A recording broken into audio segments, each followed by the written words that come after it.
అప్ప ఈ Blinkit Zepto ఎక్కడో గ్రేప్స్ అవైలబుల్ లేదు. కష్టపడి తెచ్చినాను. గ్రేప్సా? అది నీకు ఇష్టం లేదు కదా. 12 o'clockకి ఎగ్జాక్ట్గా 12 గ్రేప్స్ తింటే 12 సెకండ్స్లో మనం కోరుకునేదంతా జరుగుతుందంట.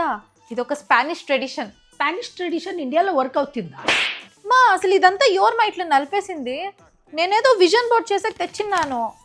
అంటే మా విజన్ బోర్డ్ అంటే మనం ఏమేమి అనుకుంటాం కదా, అలాంటి ఫొటోస్ అంతా కట్ చేసి ఒక పక్కన ప్లేస్ చేసి ప్రతిరోజు చూస్తూ ఉండాలి.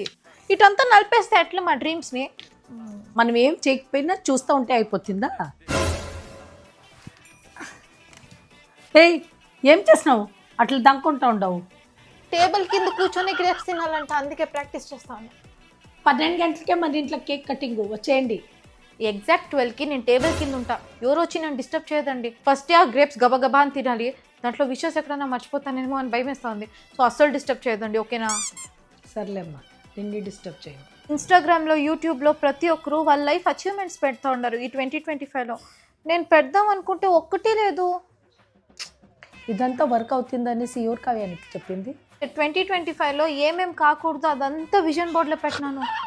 నిజంగా అదే జరిగిందమ్మా. అందుకే ఇప్పుడు ఏదేది కావాలి అని విజన్ బోర్డులో పెడితే అదే జరుగుతుంది కదా.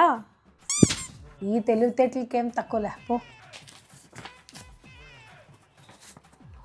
ఓ మేడం, ఏమో ఎగ్జామ్కి ప్రిపేర్ అయ్యేట్టుగా ప్రిపేర్ అవుతూ ఉండవు. అదా, నా 12 విషెస్ రాసుకుంటా ఉండా. గ్రేప్స్ తినేటప్పుడు మళ్ళీ మర్చిపోతాను కదా, అందుకే ఇది చూస్తా గ్రేప్స్ తింటా. సో అంతా గుర్తుంటుంది, ఏది మర్చిపోను.